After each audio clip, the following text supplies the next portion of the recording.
말씀은 창세기입니다. 창세기 2장 15에서 17절, 3장 1절에서 7절인데요. 한 절씩 교독하겠습니다. 주 하나님이 사람을 데려다가 에덴 동산에 두시고 그것을 맡아서 돌보게 하셨다. 주 하나님이 사람에게 명하셨다. 동산에 있는 모든 나무의 열매는 네가 먹고 싶은 대로 먹어라. 그러나 선과 악을 알게 하는 나무의 열매만은 먹어서는 안 된다. 그것을 먹는 날에는 너는 반드시 죽는다. 뱀은 주 하나님께신 모든 들짐승 가운데서 가장 간과하였다. 뱀이 여자에게 물었다. 하나님은 정말 너희에게 동산 안에 있는 모든 나무 열매를 먹지 말라고 말씀하셨느냐? 여자가 뱀에게 대답하였다. 우리는 동산 안에 있는 나무의 열매를 먹을 수 있다. 그러나 하나님은 동산 가운데 있는 나무 열매는 먹지 말고 만지지도 말라고 하셨다. 먹이는 우리는 죽는다고 하셨다. 뱀이 여자에게 말하였다. 너희는 절대로 죽지 않는다. 하나님은 너희가 그 나무 열매를 먹으면 너희의 눈이 밝아지고 하나님처럼 되어서 선과 악을 알게 된다는 것을 아시고 그렇게 말씀하신 것이다. 여자가 그 나무의 열매를 보니 먹음직도 하고 보암직도 하였다. 그뿐만 아니라 사람을 슬기롭게 할 만큼 탐스럽기도 한 나무였다. 여자가 그 열매를 따서 먹고 함께 있는 남편에게도 주니 그도 그것을 먹었다. 그러자 두 사람의 눈이 밝아져서 자기들이 벗은 몸인 것을 알고 무화과 나무 잎으로 치마를 엮어서 몸을 가렸다. 아멘. 할렐루야. 오늘도 주님의 은혜와 평강이 함께 하시기를 간절히 축원합니다. 저도 이 태블릿에 적응하기가 쉽지가 않고 여러분은 또 PC에 우리가 적응하기가 쉽지가 않고 새로운 곳에 적응하는 게 이렇게 힘듭니다. 오늘 본문의 말씀을 바울 사도가 이렇게 이야기한 것이 있습니다. 로마서 5장 12절을 한번 같이 보실까요? 그러므로 한 사람으로 말미암아 죄가 세상에 들어왔고 또 그 죄로 말미암아 죽음이 들어온 것과 같이 모든 사람이 죄를 지었기 때문에 죽음이 모든 사람에게 이르게 되었습니다. 그러니까 아담 한 사람으로 인해서 세상에 죄가 들어왔고 죽음도 들어와 모든 사람에게 이르게 되었다는 말씀인데, 바로 오늘 본문이 그 시발점 이야기를 우리에게 전해주고 있습니다. 그러니까 오늘 본문은 하나님께서 세상을 창조하시고 조성하신 에덴 동산에서 일어난 이야기를 담고 있는데, 하나님께서 창조하신 최초의 인간 아담과 하와를 바로 그 에덴 동산에 두시고 명령의 말씀을 주셨어요. 그런데 뱀으로 분장한 사단이 그 하나님의 명령을 따르지 않도록 사람을 유혹했고, 그리고 어, 하와와 아담은 그 사단의 유혹에 넘어가 하나님의 명령을 따르지 않았죠.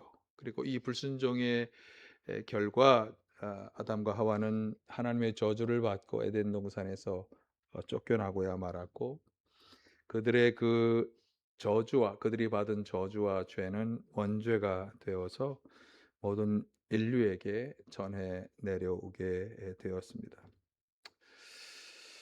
이런 점에서 하나님과 사단 사이에서 죄를 저지른 이 아담과 하와 이야기는 오늘 우리에게도 여전히 계속해서 다가오는 죄의 유혹과 본질에 대해서 잘 말씀해 주는 중요한 어떤 아주 근본적인 이야기다, 이렇게 보시면 되겠는데요.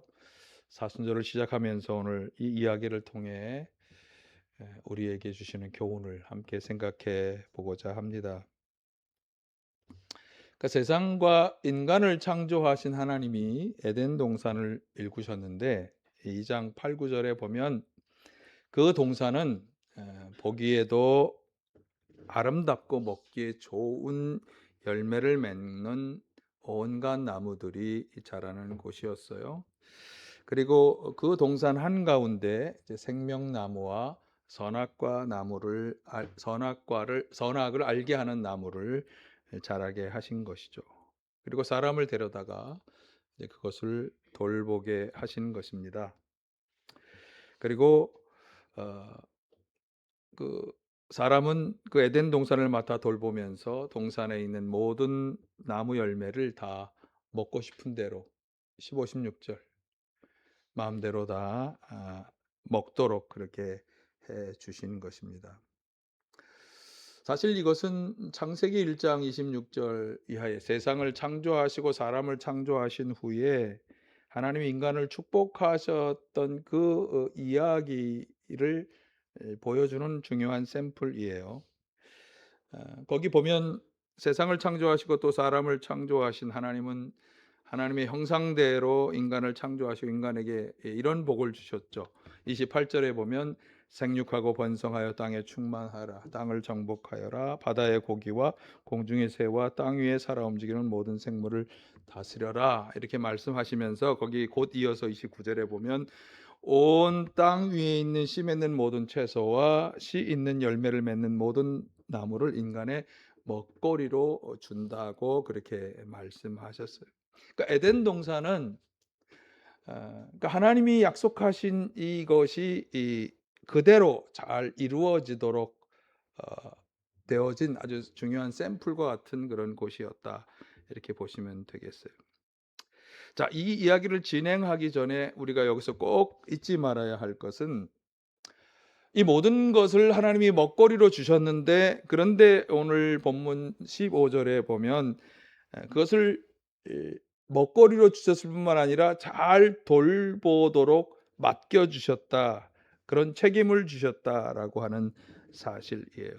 그러니까 사람은 하나님이 창조하신 것 만물을 먹거리로 할 수 있지만 동시에 그것을 잘 맡아서 관리하는 책임도 받았다라고 하는 것입니다.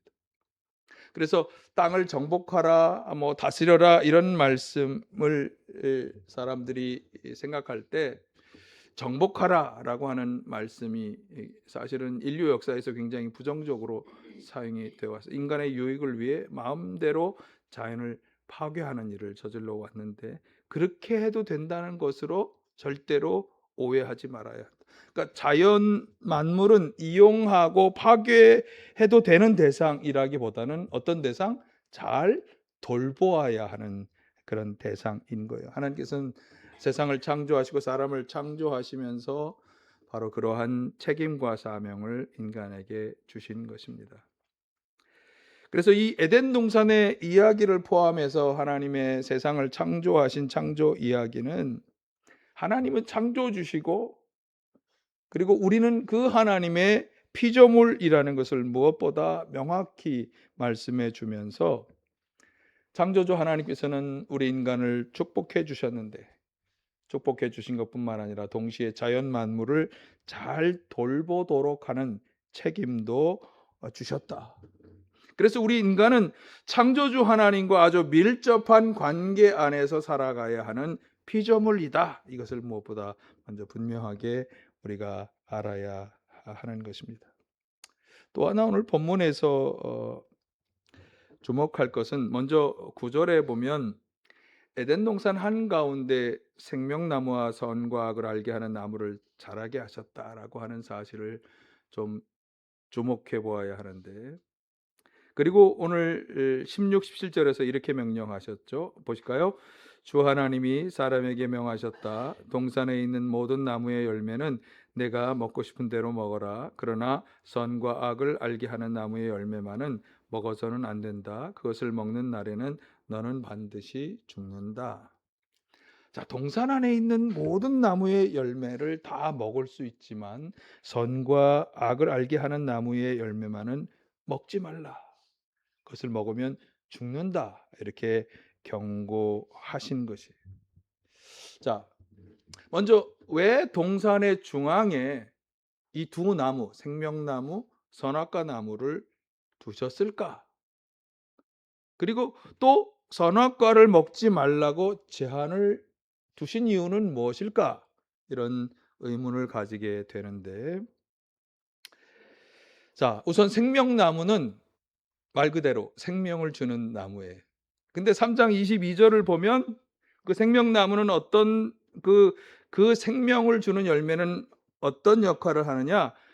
영원한 생명을 주는 그런 열매인 것을 우리가 알 수 있어요. 사실 이 말씀은 죄를 저지른 인간을 저주하면서 주신 말씀인데, 그러니까 하나님께서 원래 사람을 창조하셨을 때 그 하나님의 형상을 따라 창조하신 계획은 사람이 이 열매를 통해 영원한 생명을 누리면서 살아가는 것이었다라고 하는 것을 잘 알게 해주죠. 그러면 왜 선악과 나무를 만들어서 생명나무 옆에 함께 두셨을까? 아니, 먹지 말라고 하셨으면 처음부터 아예 만들지 않으셨으면 뭐 금지하실 이유가 없는 거잖아요. 왜 그렇게 하셨을까? 굉장히 중요한 이유가 있다고 생각이 되는데, 이건 하나님과 피조물 사이를 어떻게 보면 구분짓게 하는 아주 중요한 장치였다는 거죠. 그러니까 인간은 창조주 하나님의 말씀에 따라 살아가야 하는 피조물인 거예요. 그러니까 하나님이 하신 명령에 순종해야 하는 존재인 것을 잘 보여주는 게 바로 이 선악과 금지 명령인 것이에요. 하나님께 순종하는 자에게는 생명나무 열매를 통해 영원한 생명을 주시는 거고, 하나님의 말씀에 순종하지 않고 선악과를 먹는다면 그러면 죽음이라고 하는 결과를 맞이해야 하는 그런 존재가 된다는 것을 보여주는 아주 상징적인 그런 장치가 이 선악과 나무였던 것입니다.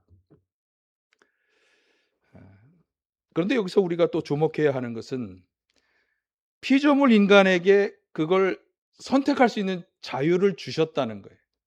생명나무의 열매를 먹을 것이냐, 또 선악과를 먹을 것이냐 먹지 않을 것이냐라고 하는 것을 강제로 한 게 아니라 하나님께서 그것을 자유의지로 하게 해 주셨다는 거예요. 그러니까 우리 인간은 자신에게 주어진 자유를 가지고 순종할 것이냐 불순종할 것이냐를 결정할 수 있다고 하는 거죠. 물론 그 결과는 자신이 감당해야 하는 것입니다. 그러니까 하나님과의 관계에서 우리가 잊지 말아야 하는 것은, 첫째로 하나님은 창조주로서 우리를 창조하신 창조주시고 우리는 그분의 피조물이라고 하는 것이고, 하나님께서는 우리에게 영원히 살아갈 수 있는 길을 주셨는데, 그런데 우리가 우리의 자유를 남용해서 만약에 선악과와 같은 그것을 선택한다면, 죽음의 길을 선택한다면, 그러면 하나님이 계획하시지 않은 결과가 우리에게 이루어질 수 있다. 그러니까 우리는 하나님의 말씀에 순종하는 선택을, 주신 자유를 가지고 그것을 선택해야 한다고 하는 것을 잘 보여주는 말씀입니다.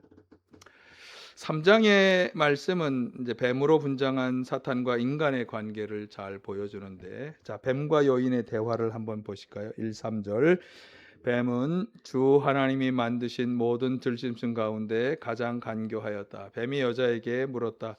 하나님이 정말로 너희에게 동산 안에 있는 모든 나무의 열매를 먹지 말라고 말씀하셨느냐? 여자가 뱀에게 대답하였다. 우리는 동산 안에 있는 나무의 열매를 먹을 수 있다.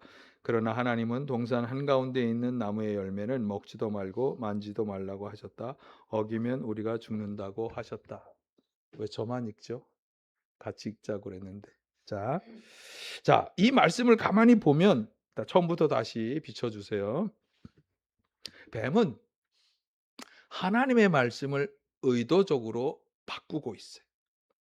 하나님은 선악과 모든 열매를 먹을 수 있지만 선악과를 먹지 말라 이렇게 말씀하셨는데, 뱀으로 분장한 사단은 그 말씀을 바꾸어서 동산 안에 있는 모든 나무 열매를 먹지 말라고 하셨느냐 이렇게 거짓된 질문을 던진 거예요. 왜 이렇게 했을까?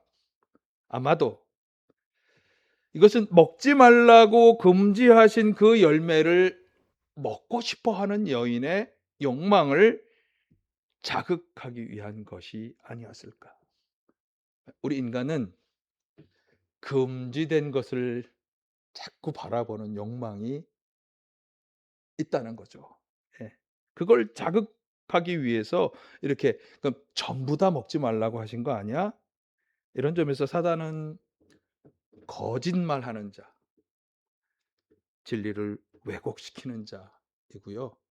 사람의 욕망을 자극하는 자입니다. 이렇게 하는 이유, 목적은 아주 분명합니다. 하나님과 인간을 분리시키려고 하는 거죠. 하나님을 의심하게 만들고 불만을 가지게 해서 하나님으로부터 멀어지게 하려는, 왜 먹지 못하게 하는 거지? 예.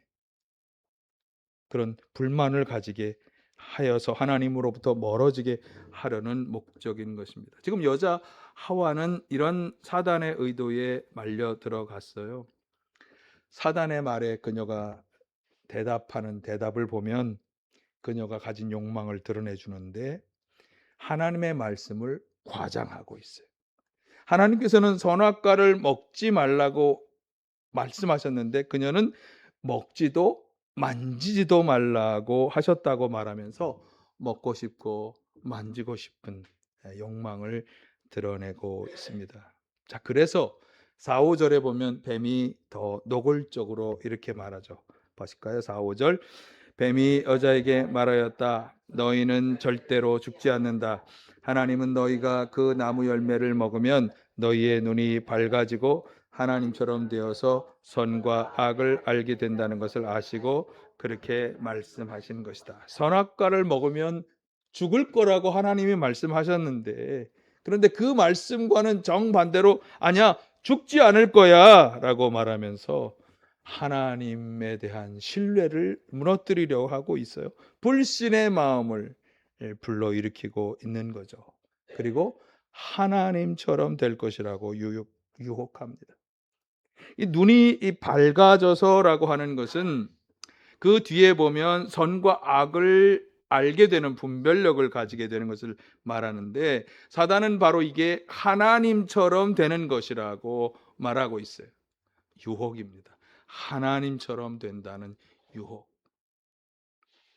사실 오늘날도 역사적으로 보면 많은 사람들이 신이 되고자 하는 욕망을 드러내주고 있죠.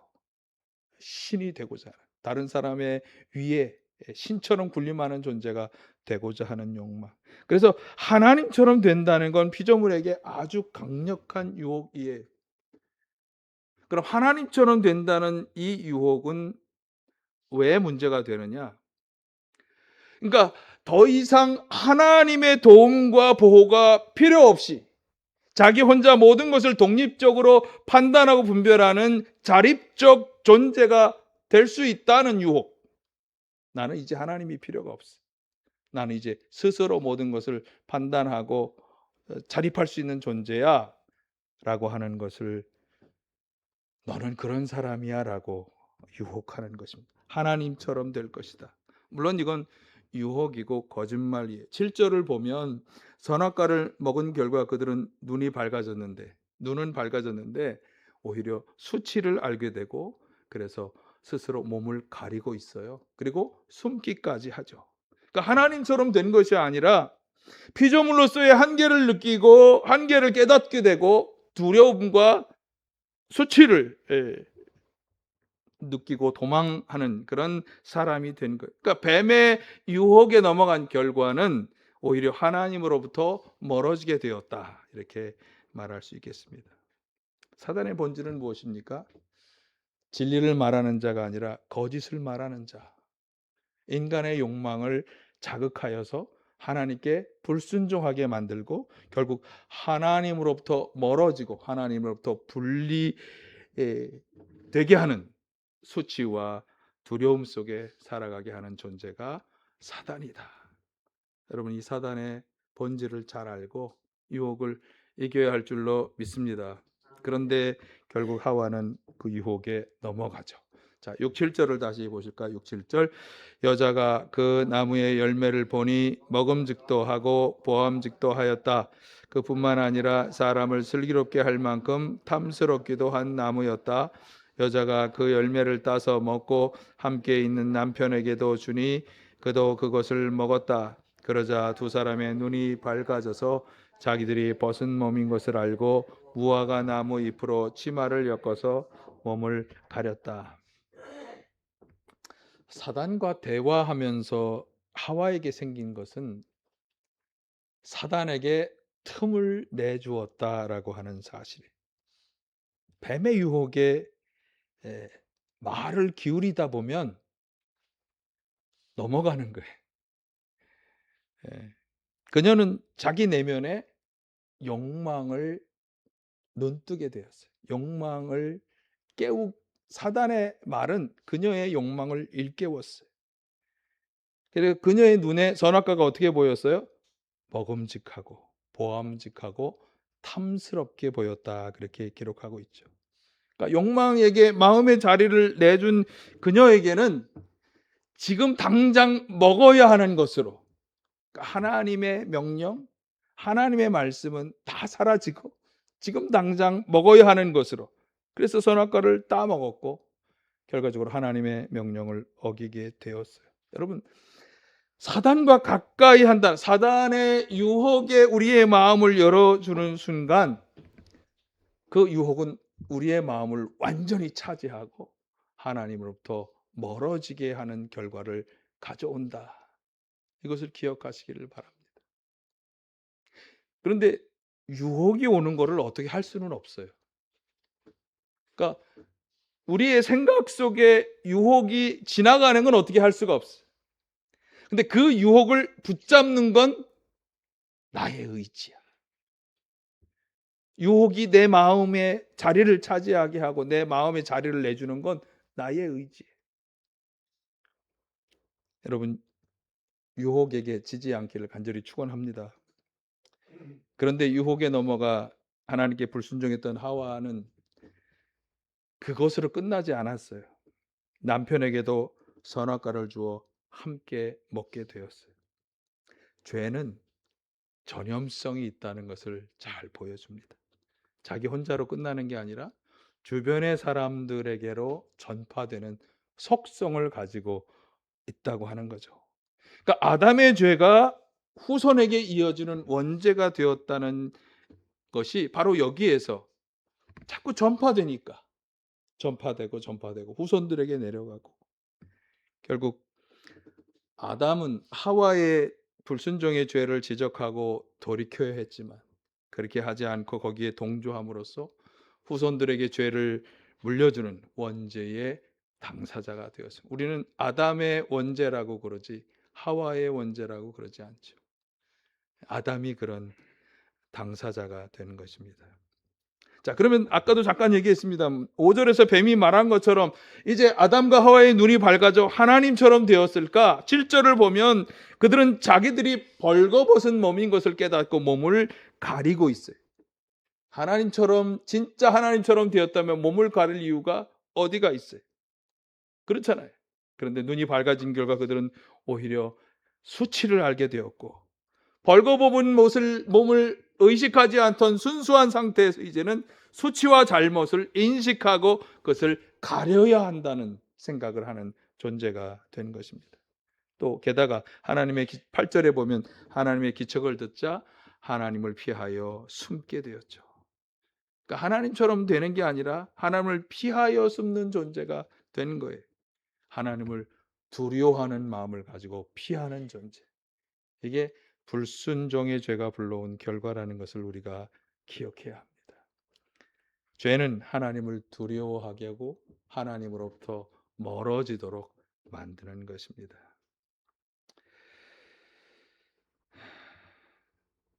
그래서 이 에덴 동산의 이야기가 우리에게 말해주는 아주 중요한 두 가지 중에 첫 번째는, 우리는 창조주 하나님에 의해서 창조된 피조물이다. 그런데 그분이 창조주고 우리가 피조물이라고 하는 이유는 무엇을 말해주는가 하면, 우리는 하나님과 분리되어서 떠나서 살아가서는 안 되는 하나님 의존적인 존재다라고 하는 것을 잘 말씀해 주는 거예요. 선악과 나무가 우리에게 말씀하는 것이 무엇입니까? 하나님께 순종하지 않고 불순종하며 살아가는 것의 결과. 그러니까 우리는 하나님께 순종하며 살아가야 하는 존재라고 하는 거예요. 선악과를 먹지 말라고 금지하신 것은 우리 인간 스스로의 한계를 알고 하나님께 순종하는 존재가 되도록 하나님이 샘플로 우리에게 그것을 만들어 주신 장치인 것입니다. 사단의 본질은 무엇입니까? 거짓말하는 자, 진리를 왜곡하는 자, 인간의 욕망을 자극하고 하나님으로부터 멀어지도록 관계를 꾸미는 자. 예. 그래서 사단이 우리에게 심어준 욕망이라고 하는 씨앗을 주의해야 합니다. 욕망을 이겨야지. 욕망에 져서 우리 마음의 자리를 거기에게 내주는 순간 어떻게 된다고요? 하나님과 분리하고 하나님으로부터 숨어서 도망가는 그런 사람이 된다. 이 선악과 이야기는 오늘날도 여전히 우리가 죄의 유혹에 노출되어서 살아가고 있기 때문에 그 죄의 결과 어떤 일이 벌어지는지를 우리가 또한 경험하며 살 수 있기 때문에 단순히 어떤 창세기 설화로 치부할 수 없는 아주 중요한 이야기입니다. 제가 설교를 시작하면서 로마서 5장 12절에 바울 사도가 이야기했던 한 사람으로 인해 죄와 죽음이 들어와 모든 사람에게 그것이 미치게 되었다, 이런 말씀을 드렸는데, 그 로마서 5장에서 바울 사도는 이 죄와 죽음뿐만 아니라 생명과 구원을 가져오신 분에 대한 이야기도 같이 하고 있어요. 한번 보실까요? 로마서 5장 17절에 보면 아담 한 사람, 시작. 아담 한 사람의 범죄 때문에 그 한 사람으로 말미암아 죽음이 왕노릇하게 되었다면 넘치는 은혜와 의의 선물을 받은 사람들은 예수 그리스도 한 분으로 말미암아 생명 안에서 왕노릇하게 되리라는 것은 더욱더 확실합니다. 이 넘치는 은혜와 의의 선물이 무엇입니까? 예수 그리스도의 십자가로 인해서 우리가 죄로부터 구원의 은혜를 받았다. 그래서 하나님으로부터 의롭다고 여김을 받게 되었다라고 하는 걸 말씀해 주는 거예요. 자, 5장 20절 21절.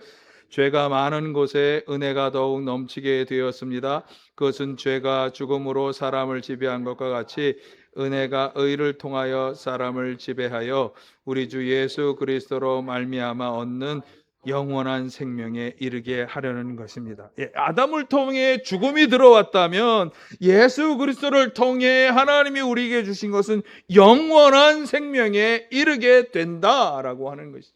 마치 에덴 동산에 생명나무와 선악과 나무가 있었던 것처럼 오늘 우리에게는 예수 그리스도를 통해서 하나님이 생명나무와 같이 영원한 생명에 이룰 수 있게 해주셨다. 예수님 말씀하시잖아요. 내가 생명의 빵이다. 내게로 오는 사람은 결코 줄이지 않을 것이요 나를 믿는 사람은 다시는 목마르지 아니하리라.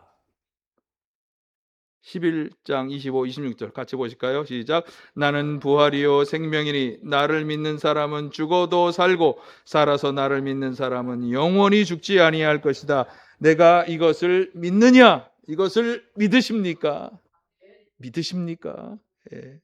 예수님께서는 당신을 믿는 사람에게 영생을 주시는 것입니다. 그러니까 에덴 동산에 하나님이 생명나무와 선악과 나무를 주셨는데, 그러니까 순종과 불순종이라고 하는 그 선택은 전적으로 자유의지에 맡겨졌었다.